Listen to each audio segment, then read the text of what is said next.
नमस्कार, आप सभी का मेरे इस चैनल रोचक कथाएं में पुनः स्वागत है। आज मैं आपको नाग पंचमी की पौराणिक कथा बताने जा रहा हूं। तो देर नहीं करते शुरू करते हैं आज की कथा। प्राचीन काल में एक सेठ जी के 7 पुत्र थे। सातों के विवाह हो चुके थे। सबसे छोटे पुत्र की पत्नी श्रेष्ठ चरित्र की विदुषी और सुशील थी, परंतु उसका भाई नहीं था। एक दिन बड़ी बहू ने घर लिपने को पीली मिट्टी लाने के लिए सभी बहुओं को साथ चलने को कहा, तो सभी धलिया और खुरपी लेकर मिट्टी खोदने लगी। तभी वहां एक सर्प निकला, जिसे बड़ी बहू खुरपी से मारने लगी। यह देखकर छोटी बहू ने उसे रोकते हुए कहा, मत मारो इसे, यह बेचारा निरपराध है। यह सुनकर बड़ी बहू ने उसे नहीं मारा। तब सर्प एक ओर जा बैठा। तब छोटी बहू ने उससे कहा, हम अभी लौट कर आती हैं, तुम यहां से जाना मत। यह कहकर वह सबके साथ मिट्टी लेकर घर चली गई और वहां कामकाज में फंसकर सर्प से जो वादा किया था उसे भूल गई। उसे दूसरे दिन वह बात याद आई तो सबको साथ लेकर वहां पहुंची और सर्प को उस स्थान पर बैठा देखकर बोली, सर्प भैया नमस्कार।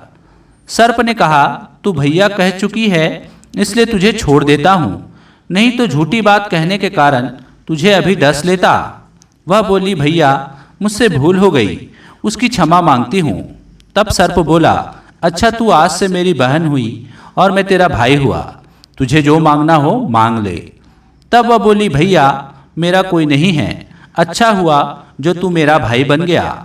कुछ दिन व्यतीत होने पर वह सर्प मनुष्य का रूप रखकर उसके घर आया और बोला कि मेरी बहन को भेज दो। सबने कहा कि इसके तो कोई भाई नहीं था। तो वह बोला, मैं दूर के रिश्ते में इसका भाई हूं, बचपन में ही बाहर चला गया था। उसके विश्वास दिलाने पर घर के लोगों ने छोटी को उसके साथ भेज दिया। उसने मार्ग में बताया कि मैं वही सर्प हूं, इसलिए तू डरना नहीं और जहां चलने में कठिनाई हो वहां मेरी पूंछ पकड़ लेना। उसने कहे अनुसार ही किया और इस प्रकार वह उसके घर पहुंच गई। वहां के धन ऐश्वर्य को देखकर वह चकित हो गई। एक दिन सर्प की माता ने उससे कहा, मैं एक काम से बाहर जा रही हूँ, तू अपने भाई को ठंडा दूध पिला देना। उसे यह बात ध्यान न रही और उसने गर्म दूध पिला दिया, जिससे उसका मुख बुरी तरह जल गया। यह देखकर सर्प की माता बहुत क्रोधित हुई, परंतु सर्प के समझाने पर शांत हो गई। तब सर्प ने कहा कि बहन को अब उसके घर भेज देना चाहिए। तब सर्प और उसके पिता ने उसे बहुत सा सोना चांदी जवाहरात वस्त्र आभूषण आदि देकर उसके घर पहुंचा दिया। इतना सारा धन देखकर बड़ी बहू ने ईर्ष्या से कहा, भाई तो बड़ा धनवान है, तुझे तो उससे और भी धन लाना चाहिए। सर्प ने यह वचन सुना तो सब वस्तुएं सोने की लाकर दे दी। यह देखकर बड़ी बहू ने कहा, उन्हें झाड़ने की झाड़ू भी सोने की होनी चाहिए। तब सर्प ने झाड़ू भी सोने की लाकर रख दी। सर्प ने छोटी बहू को हीरा मणियों का एक अद्भुत हार दिया था। उसकी प्रशंसा उस देश की रानी ने भी सुनी और वह राजा से बोली कि सेठ की छोटी बहू का हार यहाँ आना चाहिए। राजा ने मंत्री को हुक्म दिया कि उससे वह हार लेकर शीघ्र उपस्थित हो। मंत्री ने सेठ जी से जाकर कहा कि महारानी जी छोटी बहू का हार पहनेंगी, वह उससे लेकर मुझे दे दो। सेठ जी ने डर के कारण छोटी बहू से हार मंगाकर दे दिया। छोटी बहू को यह बात बहुत बुरी लगी। उसने अपने सर्प भाई को याद किया और आने पर प्रार्थना की, भैया रानी ने हार छीन लिया है, तुम कुछ ऐसा करो कि जब वह हार उसके गले में रहे तब तक के लिए सर्प बन जाए और जब वह मुझे लौटा दे तब हीरो और मणियों का हार हो जाए। सर्प ने ठीक वैसा ही किया। जैसे ही रानी ने हार पहना वैसे ही वह सर्प बन गया। यह देखकर रानी चीख पड़ी और रोने लगी।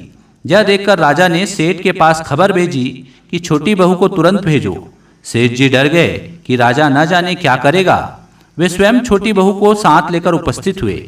राजा ने छोटी बहू से पूछा, तूने क्या जादू किया है, मैं तुझे दंड दूंगा। छोटी बहू बोली, राजन धृष्टता क्षमा कीजिए, यह हार ही ऐसा है कि मेरे गले में हीरो और मणियों का रहता है और दूसरे के गले में सर्प बन जाता है। यह सुनकर राजा ने वह सर्प बना हार उसे देकर कहा, अभी पहनकर दिखाओ। छोटी बहू ने जैसे ही उसे पहना वैसे ही हीरो मणियों का हो गया। यह देखकर राजा को उसकी बात का विश्वास हो गया और उसने प्रसन्न होकर उसे बहुत सी मुद्राएं भी पुरस्कार में दी। छोटी वह अपने हार और इन सहित घर लौट आई। उसके धन को देखकर बड़ी बहू ने ईर्ष्या के कारण उसके पति को सिखाया कि छोटी बहू के पास कहीं से धन आया है। यह सुनकर उसके पति ने अपनी पत्नी को बुलाकर कहा, ठीक ठीक बता कि यह धन तुझे कौन देता है। तब वह सर्प को याद करने लगी। तभी उसी समय सर्प ने प्रकट होकर कहा, यदि मेरी धर्म बहन के आचरण पर संदेह प्रकट करेगा तो मैं उसे खा लूंगा। यह सुनकर छोटी बहू का पति बहुत प्रसन्न हुआ और उसने सर्प देवता का बड़ा सत्कार किया। उसी दिन से नाग पंचमी का त्योहार मनाया जाता है और स्त्रियां सर्प को भाई मानकर उनकी पूजा करती हैं। तो दोस्तों, यह थी नाग पंचमी की एक छोटी सी कहानी। आशा करता हूँ आपको कहानी पसंद आई होगी। पसंद आई होगी तो मेरे वीडियो को लाइक कीजिए, चैनल को सब्सक्राइब कीजिए और इसे ज़्यादा से ज़्यादा शेयर कीजिए। धन्यवाद।